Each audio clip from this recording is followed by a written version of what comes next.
Cinema ജീവിതത്തെക്കുറിച്ച് മനസ്സ് തുറന്ന സംവൃത. മലയാളികളുടെ പ്രിയ നായികമാരിൽ ഒരാളാണ് സംവൃത സുനിൽ. ലാൽ ജോസ് ചിത്രമായ രസികനിലൂടെയായിരുന്നു അരങ്ങേറ്റം. കോളേജ് കാലത്താണ് സിനിമയിൽ നിന്നുള്ള അവസരം ലഭിക്കുന്നത്. ആദ്യ സിനിമയിലെ കഥാപാത്രം ശ്രദ്ധേയമായതോടെ നിരവധി അവസരങ്ങളായിരുന്നു സംവൃതയ്ക്ക് ലഭിച്ചത്.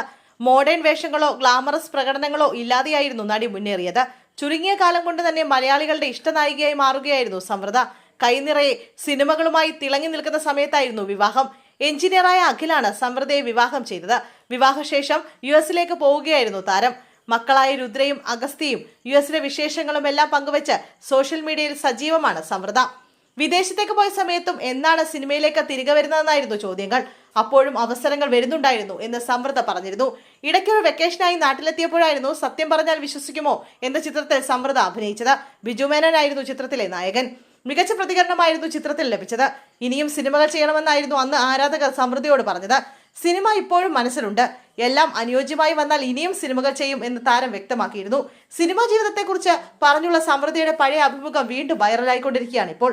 കൊച്ചിയിലേക്ക് ആദ്യം വരുന്നത് കോളേജിൽ ചേരാനായിരുന്നു. വീട് വിട്ട് മാറി നിൽക്കുന്നത് ആദ്യത്തെ പ്രാവശ്യമായിരുന്നു. ഫസ്റ്റ് വീക്ക് അഡ്ജസ്റ്റ് ചെയ്യാൻ ഭയങ്കര ബുദ്ധിമുട്ടായിരുന്നു. വീട്ടിലായിരുന്നപ്പോൾ ബസ്സിൽ പോലും കയറാത്ത ആളായിരുന്നു ഞാൻ. കാറിൽ പോവും, കാറിൽ തന്നെ വരും. ഫ്രണ്ട്സൊക്കെ ആയതോടെയാണ് കോളേജ് ലൈഫ് ആസ്വദിച്ചു തുടങ്ങിയത്. ഫ്രണ്ട്സിനൊപ്പമുള്ള ജീവിതം ആഘോഷിക്കുന്നതിനിടയിലാണ് സിനിമയിലേക്ക് വരുന്നത്. ഇനി ഹോസ്റ്റൽ ജീവിതം അധികം പോവില്ലെന്ന് മനസ്സിലായിരുന്നു.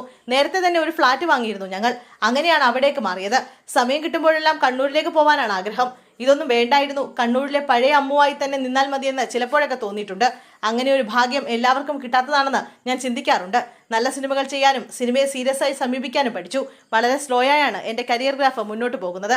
ഒരുപാട് സിനിമകൾ ചെയ്തെങ്കിലും ചെറിയ വേഷങ്ങളായിരുന്നു മിക്കതും. പതുക്കെ ഇത് കയറുള്ളൂവെന്നാണ് തോന്നുന്നത്. 4 വർഷമെടുത്തു കരിയർ ഒന്ന് സ്റ്റെബിലൈസ് ആവാൻ. ആളുകളൊക്കെ എന്നെ തിരിച്ചറിയുന്നുണ്ടെങ്കിലും 4 വർഷമെടുത്തു കരിയർ സെറ്റായി വരാൻ. ആ സമയത്ത് നല്ല ഡിപ്രഷനിലായിരുന്നു. രസികന് ശേഷം നായികയായി മാത്രമേ ഇനി അഭിനയിക്കൂ എന്ന് പറഞ്ഞിരുന്നുവെങ്കിൽ ഞാൻ വീട്ടിലിരുന്നേനെ. ചെറിയ ക്യാരക്ടറുകളൊക്കെ ചെയ്തതുകൊണ്ടാണ് കൂടുതൽ നല്ല അവസരങ്ങൾ ലഭിച്ചതെന്ന് വിശ്വസിക്കുന്നുവെന്ന് താരം പറയുന്നു.